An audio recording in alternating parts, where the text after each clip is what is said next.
The Bhagavad Gita, our social studies textbooks tell us that it is the holy book of the Hindus. Should one read the Bhagavad Gita as a religious book then?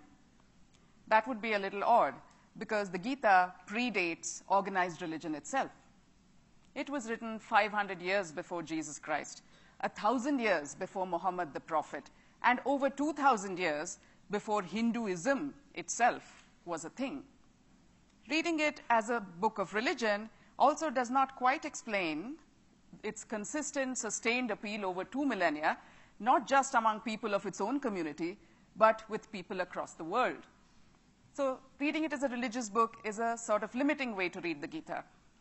What then is the secret of this? What is the magic of this slim volume of poetry?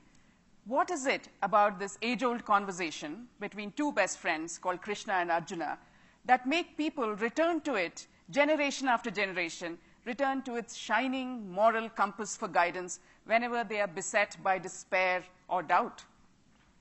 Here's the secret. The Gita's strength lies in the fact that it concerns itself not just with the metaphysical, but with the very physical. Not just with the otherworldly, but with the very worldly. Not just with the afterlife, but with life itself. So what are the alternative ways to read the Gita then, if not just as a holy book? Let's see. So the Mahabharata, as most of you know, is one of the two great epics of India, and the Gita is part of it. So the whole story is centered around a great war, one that is fought between two sets of cousins. On the one side are the Pandavas, who are upright, noble, righteous. On the other side are the Kauravas, who are not. Now, the only two characters that we are going to concern ourselves with today are the Pandava prince Arjuna, who is the greatest archer in the world, and his friend and mentor Krishna, who is his designated charioteer during the war. Now, the war is about to begin when our hero Arjuna loses his nerve. The sudden realization that he is about to destroy half of his closest family strikes him like a thunderbolt, and sick with despair, he lays down arms and turns to his friend Krishna for guidance. The two of them have a conversation, and we know that conversation today as the Bhagavad Gita. Now, during the course of this conversation, there's plenty of dissent and disagreement. Krishna harangues Arjuna, even heckles him at times. Arjuna argues, challenges, questions Krishna. But through all of this, neither of them is ever offensive, needlessly aggressive, or confrontationist, which makes the Gita a primer on the art of civilized debate, one that should be essential reading for everyone, particularly Indian television panelists. Now, the Mahabharata, not the Mahabharata, the Gita, during this conversation, what do these two talk about? Essentially, it's Krishna speaking, and he's telling Arjuna why he should stand up, pick up his bow, and fight.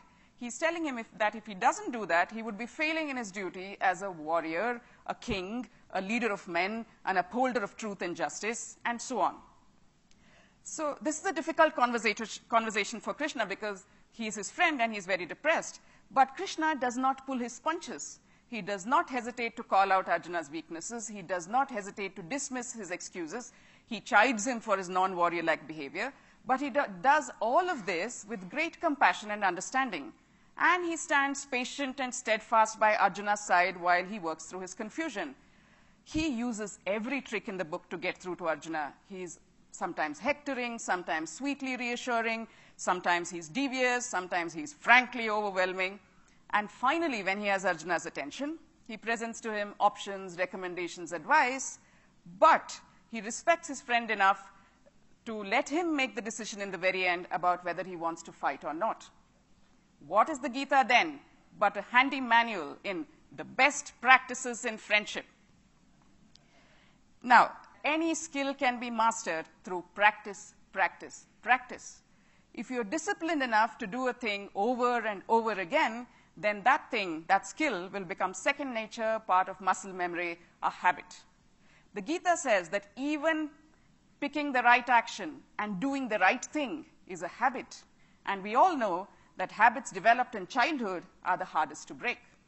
And that is why the Gita is also a book for children, the essential companion volume to growing up.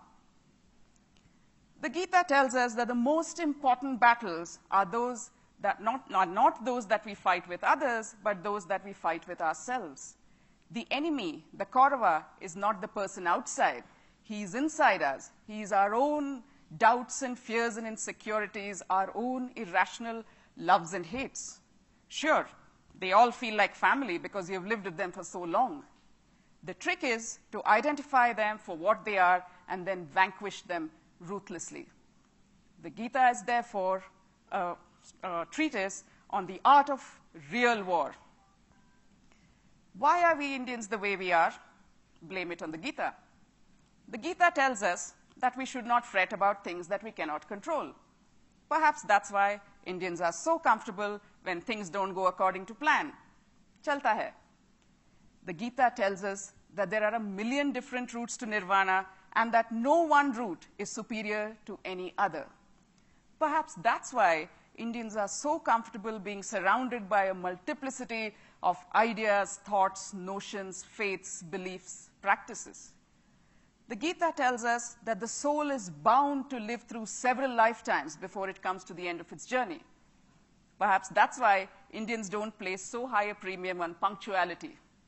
So many lifetimes, so much time.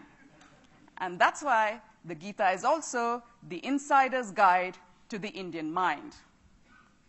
Do you seek contentment? There's an app for that, and you can find it in the Gita. So what does the Gita say about contentment? How can you find it? You must put everything you have into everything you do, says the Gita. But there is no bigger fool than you if you imagine that just because you put your best effort, the outcome will be something that you desire. Understand, says the Gita, that some things lie within your control, like your effort, but some things most certainly do not, like the outcome. Therefore, focus on your effort, let go of the outcome. In other words, play to play, don't play to win. If that doesn't make the Gita a killer app for contentment, I don't know what does. The universe, says the Gita, gives us so many things for free. The life-giving sun, the nourishing rain, the fertile earth. We would be nothing more than common thieves if we did not give back in equal measure. And how do you give back in equal measure? Simply by doing your own duties well, to the best of your abilities. Simply by shouldering your own responsibilities as parents, teachers, students, doctors, priests, lawyers, with a smile, and doing your every action with an attitude of gratitude. Only if you do that, says the Gita, is the ancient cycle of give and take between gods and men kept in motion.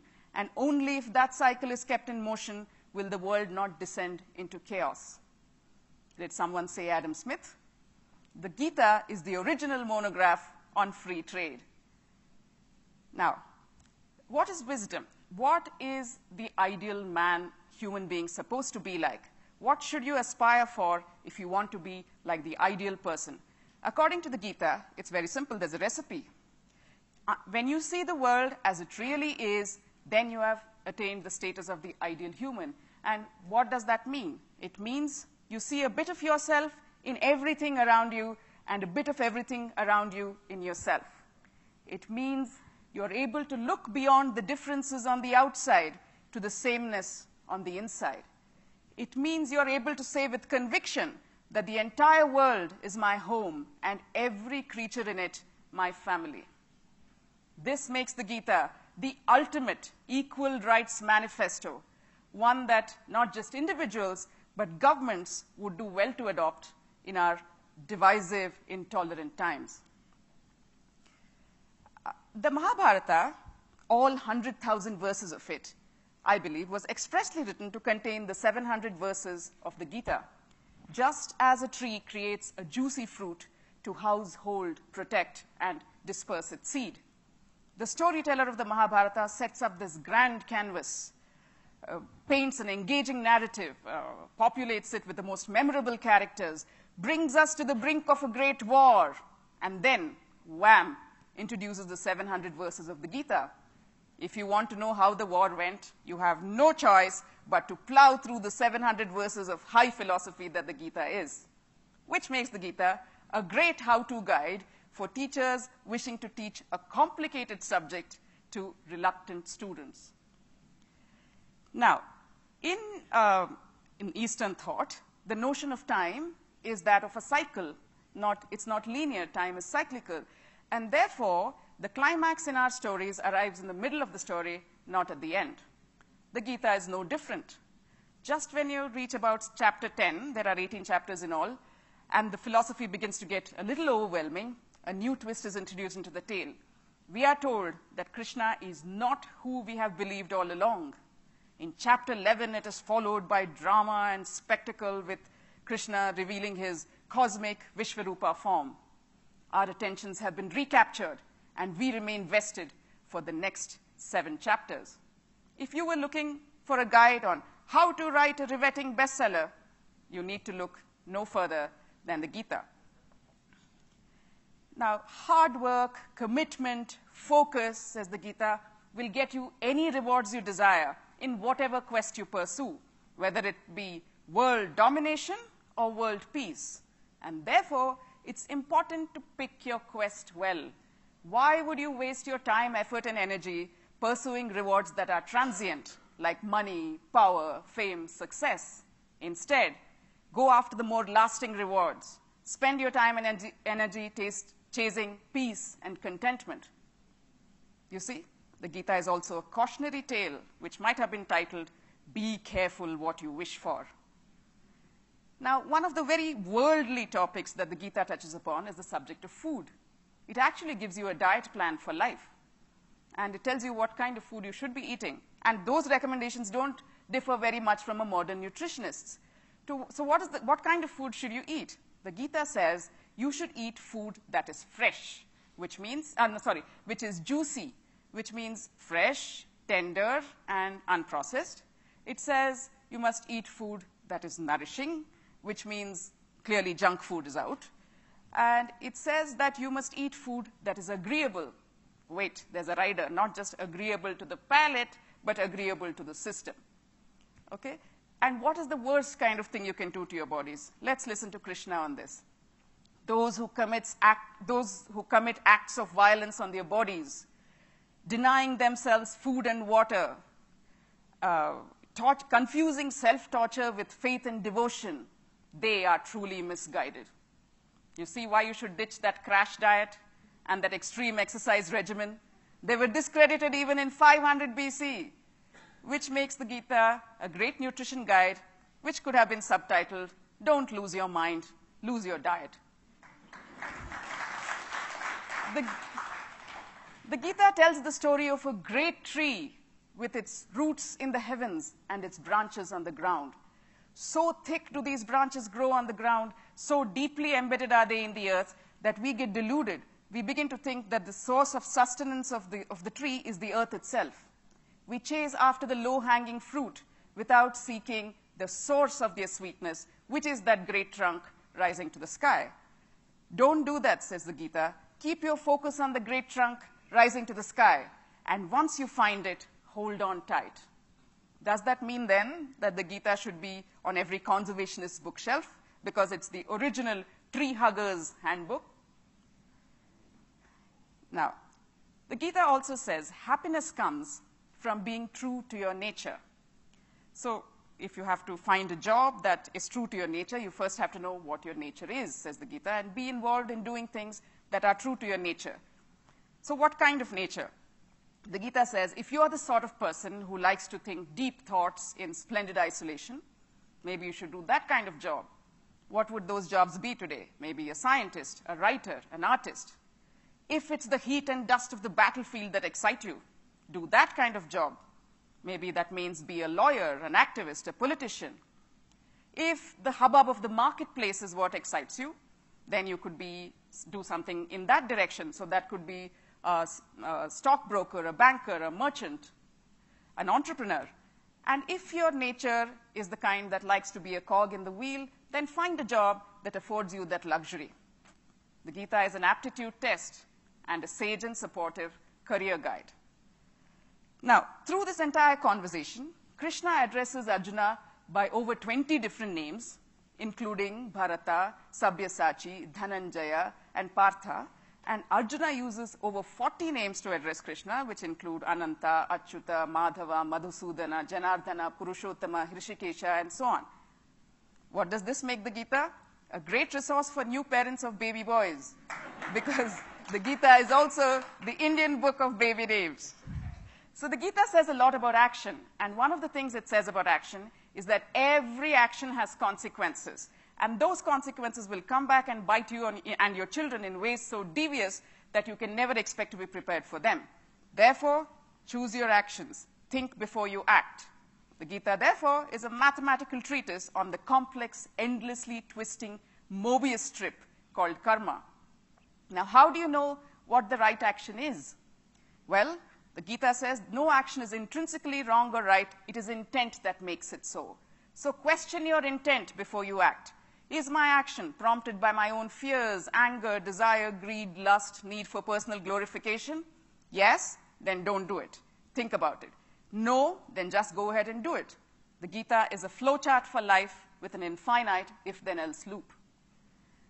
And then, if the world seems to be going to pot, says Krishna, don't fret, Arjuna. Be assured that a savior will rise from your ranks to make things all right. If the pendulum swings too far in one direction, rest assured that change is coming and the pendulum will swing right back in the opposite direction. Eventually, a middle ground shall be found and order restored. We have no reason to doubt Krishna. We see evidence of this all the time around us in morals, politics, and fashion. And therefore, the Gita could also be a song whose name was Don't Worry, Be Happy. 18 is the number of books in the Mahabharata. 18 is the number of chapters in the Bhagavad Gita. 18 is the number of days that the great Mahabharata war was fought over. 18 is the number of minutes in a TED Talk. And 18 is the number of alternative ways to read the Bhagavad Gita that we have just explored. Could there be more ways? To answer that, let's go back to India's Book of Answers, the Gita itself.